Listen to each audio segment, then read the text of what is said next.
I am Sudhanshu Patel and currently I am pursuing BTech in NIT Raipur.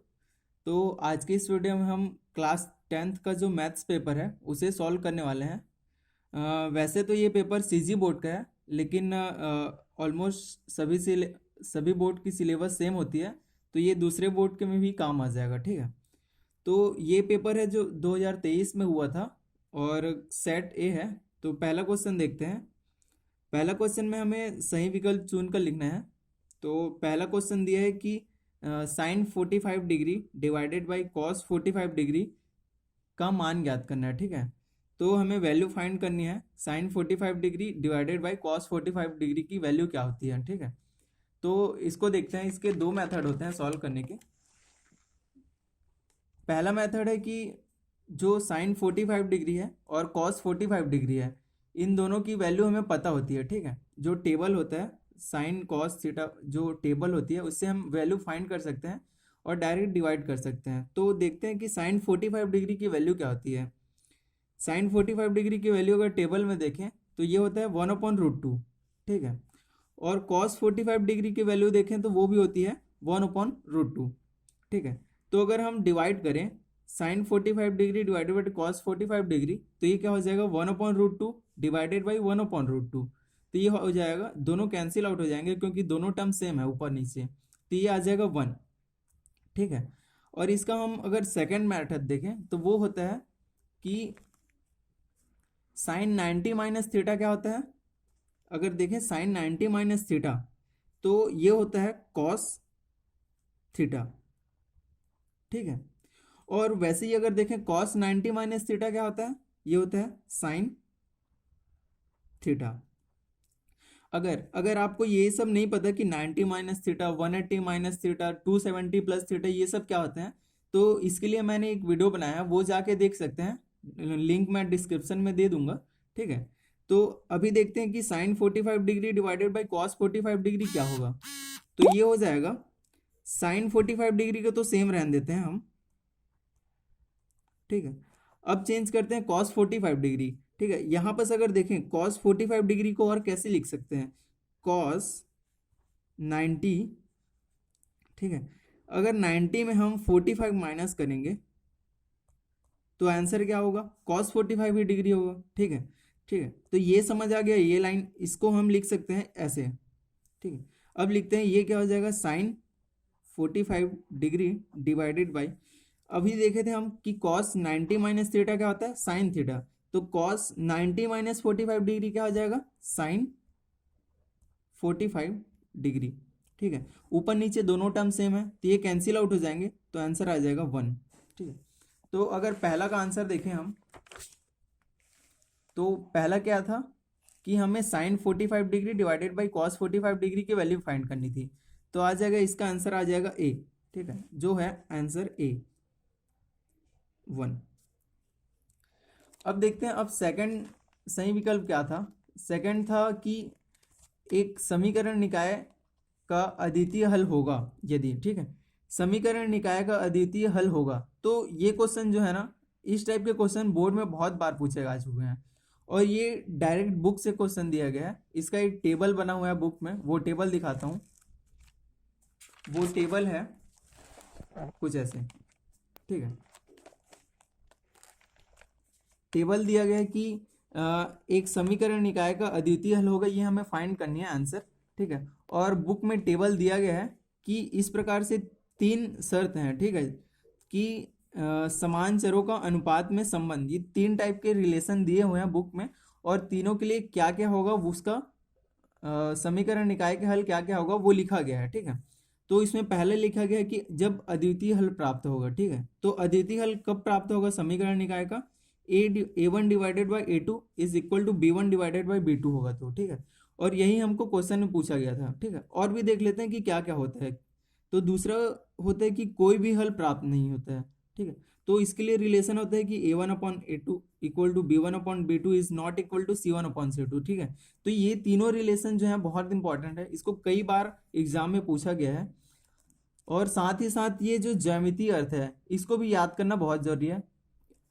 इसको भी पूछा गया है, क्या पता अगली बार इसको पूछ ले। ठीक है, तो ये तीनों जो है टेबल उसको याद करना बहुत ज़रूरी है, ठीक है। इससे डायरेक्ट आंसर आता है, क्वेश्चन आते हैं। तो अभी जो क्वेश्चन है, समीकरण निकाय का अद्वितीय हल कौन सा होगा? a1 divided by a2 is not equal to b1 divided by b2, ठीक है। तो जो आंसर है वो देख लेते हैं, वो क्या होगा। जो क्वेश्चन है, क्वेश्चन में दिया गया था कि समीकरण निकाय का अद्वितीय हल होगा, तो ये कब होगा? जब a1 upon a2 is not equal to b1 upon b2। तो आंसर हो जाएगा आंसर बी, ठीक है। तो यहाँ पर आ जाएगा answer B, a1 upon a2 is not equal to b1 upon b2, ठीक है। तो ये है हमारा आंसर। अब देखते हैं थर्ड क्वेश्चन कौन सा दिया था। थर्ड दिया था कि एक पॉलिनोमियल दिया गया है 4x² प्लस 4√3x प्लस 3 के शून्यकों का योगफल ज्ञात करना है, सॉरी गुणनफल ज्ञात करना है, ठीक है। तो जो बहुपद होते हैं उसके दो होते हैं, ठीक है, दो टाइप होते हैं। पहला शून्यकों का गुणनफल ज्ञात कर सकते हैं और दूसरा शून्यकों का योगफल ज्ञात कर सकते हैं, ठीक है। तो लेकिन हमें क्वेश्चन में पूछा गया कि शून्यकों का गुणनफल क्या होगा, तो इसको देखते हैं ये क्या होगा, ये देख लेते हैं। तो हमें क्वेश्चन में बोला गया कि शून्यकों का गुणनफल ज्ञात करनी है। तो इसका केस होता है यदि एक द्विघात बहुपद, मतलब जो पॉलिनोमियल है वो क्या होगा, ax² plus bx plus c है, तो इसको शून्य अल्फा तथा बीटा होगा, ठीक है। ये हो गया। अब इसका देख लेते हैं कि शून्यकों का योगफल मतलब अल्फा प्लस बीटा क्या क्या होगा। अल्फा प्लस बीटा क्या होगा, जो x वाला टर्म है, जो x वाला टर्म है, x का गुणनखंड डिवाइडेड बाई क्या होगा, x² का गुणनफल गुणांक, ठीक है। लेकिन ये माइनस साइन के साथ होगा, तो ये क्या हो गया, माइनस बी अपॉन ए, माइनस बी अपॉन ए, ये हो गया। अब वैसे ही देख लेते हैं कि शून्यकों का गुणनफल क्या होगा, अल्फा डॉट बीटा, ये डॉट मतलब मल्टीप्लाई होता है, इनटू होता है, ठीक है। तो अचर पद मतलब जो कांस्टेंट पद है वो डिवाइडेड बाई x² का टर्म, डिवाइडेड बाई x² का टर्म क्या है यहाँ पास, a है, तो ये हो जाएगा c अपॉन ए। तो वैसे ही अगर ये वाले इक्वेशन को हम इससे कंपेयर करें तो यहाँ क्या आ जाएगा, a इक्वल टू क्या आ जाएगा, जो a इक्वल टू x² का टर्म क्या है यहाँ पास 4 है, तो a इक्वल टू आ जाएगा 4, और b इक्वल टू क्या आ जाएगा, b मतलब x का टर्म, तो ये हो जाएगा 4√3, 4√3। और वैसे ही हम c वाले को देखें, जो c कांस्टेंट है उसको देखें तो आ जाएगा यहाँ पास +3, तो +3 को हम 3 लिख सकते हैं।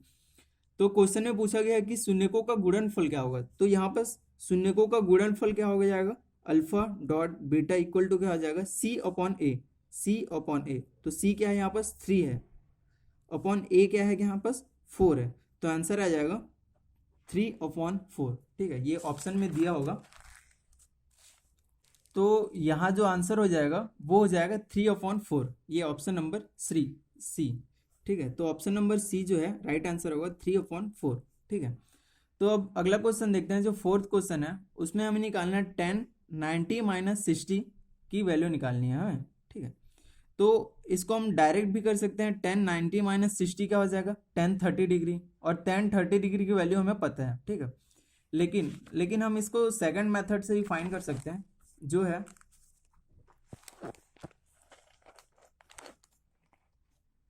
जो है 10 90 माइनस 60 का मान निकालना है, तो 10 90 माइनस 60 क्या हो जाएगा, 10 30 डिग्री, क्योंकि 90 में हम 60 माइनस करेंगे तो हो जाएगा 10 30 डिग्री, और 10 30 डिग्री की वैल्यू पता है टेबल से 1/√3, 1/√3, ठीक है।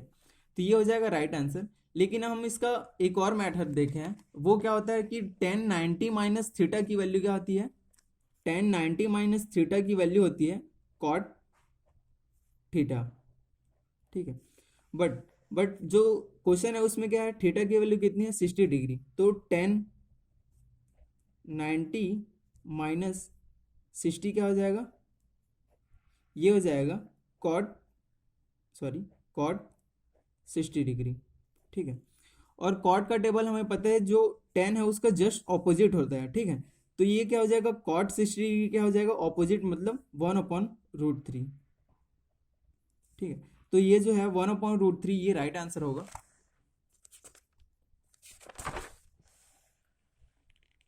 तो इसका जो फोर्थ क्वेश्चन का आंसर होगा वो होगा 1/√3, डी, ऑप्शन नंबर डी 1/√3।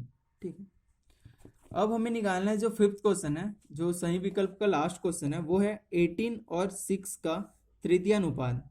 ठीक है, थर्ड प्रोपोर्शनल निकालना है, तो वो हो जाएगा कि इसको हम मान लेते हैं कि x जो है वो तृतीय अनुपात है किसका, 18 और 6 का। ठीक है, ये हो जाएगा 18 अनुपात, ये जो दो डॉट होते हैं उसको अनुपात बोलते हैं, 6 अनुपात x। ठीक है, तो ये क्या हो जाएगा, अब देखते हैं कि जब अनुपात को सॉल्व करते हैं तो ये हो जाता है, एक बार ये दोनों को लिखा जाता है डिवाइडेड में, और एक बार ये दोनों को लिखा जाता है डिवाइडेड में, और इन दोनों के बीच में इक्वल टू का साइन आ जाता है। ठीक है, तो इसको हम क्या लिख सकते हैं, 18 divided by 6 is equal to 6, ये और ये 6 डिवाइडेड बाई x।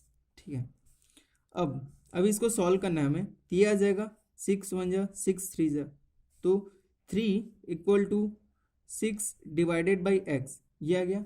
अब इसको सॉल्व करेंगे तो ये क्या आ जाएगा, x को हम इधर भेज देते हैं, 3 इधर आ जाएगा, तो ये हो जाएगा x equal to 6 divided by 3, तो ये आ जाएगा 3 1 जा 3 2 जा, तो 2, जो x की वैल्यू आई है वो आ गई है 2।